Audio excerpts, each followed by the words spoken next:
Hello friends, कैसे हैं आप सब। आई होप आप सब अच्छे होंगे। Friend, this side Monika. आज का हमारा टॉपिक रहेगा हरियाणा जीके की। जो हिस्ट्री ऑफ हरियाणा सीरीज हमने स्टार्ट की हुई है उसमें हमारा टॉपिक है गुप्तकाल। तो आइए स्टार्ट करते हैं गुप्तकाल को। गुप्तकाल की स्थापना किसने की? श्रीगुप्त ने की। 275 ईसा पूर्व में श्रीगुप्त ने गुप्तकाल की स्थापना की।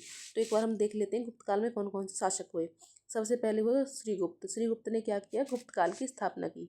उसके बाद हुआ घटोत्कच गुप्त।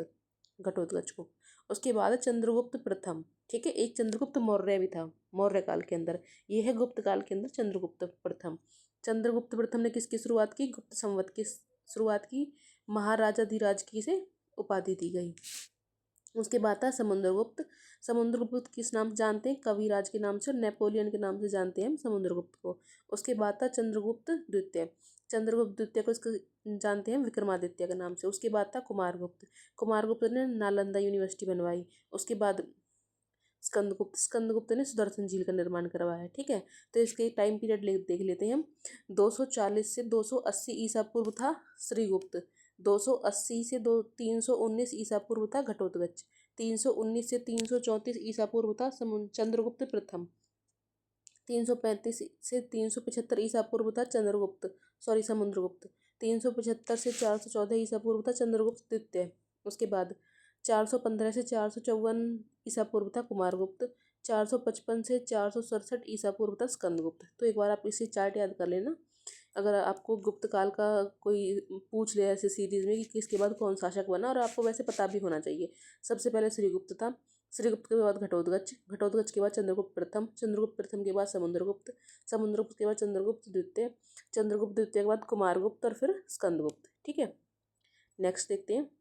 गुप्त साम्राज्य विष्णु के उपासक थे। किसके उपासक थे? विष्णु के उपासक थे गुप्त साम्राज्य के शासक। भाषा क्या थी? भाषा थी संस्कृत। और किस किस धर्म को मानते थे? हिंदू, बौद्ध, जैन धर्म को गुप्त शासन में माना जाता था। गुप्त काल।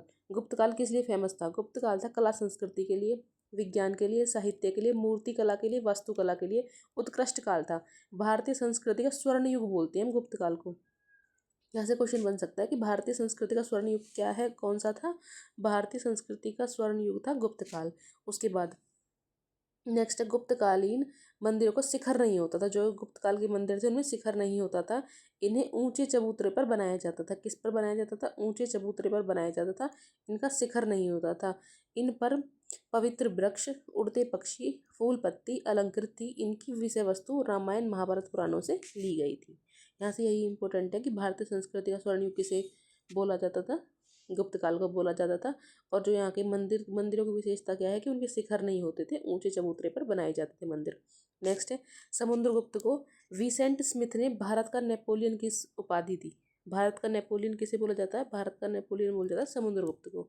ठीक है, गुप्त संवत की शुरुआत किसने की? गुप्त संवत की शुरुआत की 319 से 334 ईसा पूर्व में चंद्रगुप्त प्रथम ने।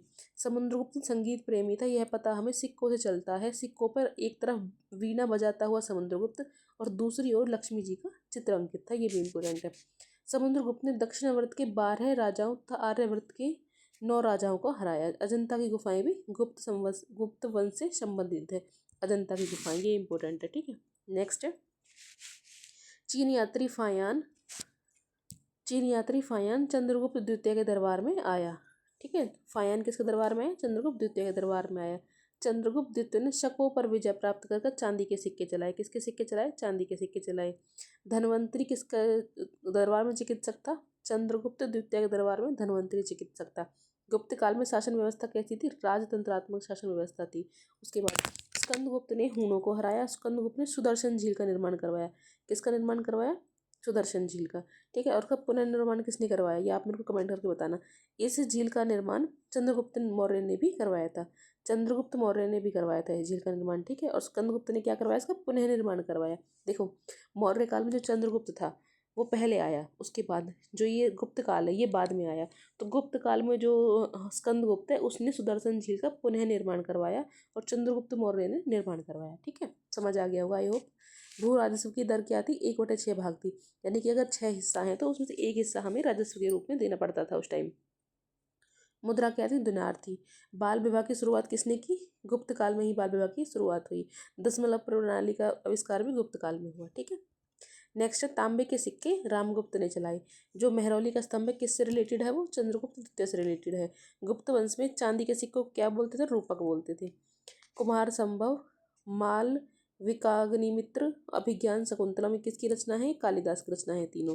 सती प्रथा का उल्लेख हमें कहाँ से मिलता है, एरन अभिलेख से हमें सती प्रथा का उल्लेख मिलता है। प्रयाग प्रशस्ति अभिलेख किसने लिखा, हरिशेपा ने लिखा। किससे संबंधित था, ये समुद्र गुप्त के काल का था। ठीक है। भीतरी स्तंभ अभिलेख किसके संबंधित है, स्कंदगुप्त से संबंधित है। ठीक है फ्रेंड्स, तो आज के लिए ये हमारा टॉपिक रहेगा गुप्त काल का। इसका हम फटाफट रिवीजन कर लेते हैं, हमने क्या पढ़ा है। देखो, गुप्त काल की स्थापना की श्रीगुप्त ने। ठीक है। इनका जो फैमिली का जो ट्री है वो किस तरह है, श्रीगुप्त ने स्थापना की, उसके बाद घटोत्कच गुप्त आया, फिर चंद्रगुप्त प्रथम आया, उसके बाद समुद्रगुप्त आया, फिर चंद्रगुप्त द्वितीय आया, उसके बाद कुमारगुप्त आया, फिर स्कंदगुप्त आया। ठीक है। नेक्स्ट किसके उपासक थे, विष्णु के उपासक थे, संस्कृत भाषा थी। भारतीय संस्कृति का स्वर्ण काल किसको बोलते हैं, गुप्त काल को बोलते हैं, क्योंकि इस टाइम कला विज्ञान संस्कृति मूर्तिकला वास्तुकला इन सब पर बहुत जोर दिया जाता था। ठीक है। जो यहाँ के मंदिर थे उनके शिखर नहीं होते थे, ऊंचे चबूतरे पर बनाए जाते थे। समुद्रगुप्त को क्या बोलते हैं, भारत का नेपोलियन बोलते हैं। गुप्त संवत की शुरुआत किसने की, चंद्रगुप्त प्रथम ने की। समुद्रगुप्त क्या था, संगीत प्रेमी था, क्योंकि उसने जो सिक्के चलाए उन पे एक साइड चंद्रगुप्त और एक सॉरी जो उसने सिक्के चलाए उन पे एक साइड समुद्रगुप्त और एक साइड लक्ष्मी जी की चित्र था। उसके बाद अजंता गुफाएं किस संबंधित है, गुप्त संवत से संबंधित है। उसके बाद जो चीनी यात्री फायान है वो किसके दरबार में आया, वो चंद्रगुप्त द्वितीय के दरबार में आया। उसके बाद कैसी व्यवस्था थी, उसमें गुप्त काल में राजतंत्रात्मक व्यवस्था थी। और जो सुदर्शन झील का निर्माण किसने करवाया, सुदर्शन झील का निर्माण चंद्रगुप्त मौर्य ने करवाया, पर स्कंदगुप्त ने क्या करवाया, पुनः निर्माण उसका करवाया। गुप्त काल में भू राजस्व दर कितनी थी, 1/6 भाग थी। मुद्रा क्या थी, दिनार थी। बाल विवाह की शुरुआत हुई इसी काल में हुई, दशमलव प्रणाली की भी शुरुआत हुई इस टाइम में। और चांदी के सिक्कों को क्या बोलते हैं, रूपक बोलते थे। कालिदास की रचनाएं क्या है, कुमार संभव, मालविकाग्निमित्र, अभिज्ञान शकुंतलम। ठीक है। सती प्रथा के बारे में हमें कहाँ से पता चलता है, एरन अभिलेख से मिलता है। उसके बाद समुद्रगुप्त के काल के अभिलेख कौन सा है, प्रयाग प्रशस्ति अभिलेख जो है वो समुद्रगुप्त के काल का है। उसके बाद स्कंदगुप्त के काल का अभिलेख कौन सा है, भीतरी स्तंभ अभिलेख जो है स्कंदगुप्त के काल का है। तो फ्रेंड्स, ये रहा हमारा गुप्त काल। जो हरियाणा जीके की हिस्ट्री चल रही है उसका ही गुप्त काल इंपॉर्टेंट टॉपिक है और यहाँ से क्वेश्चन बनता है। ठीक है। तो आज के लिए इतना ही, मिलते हैं नेक्स्ट वीडियो में। Thank you.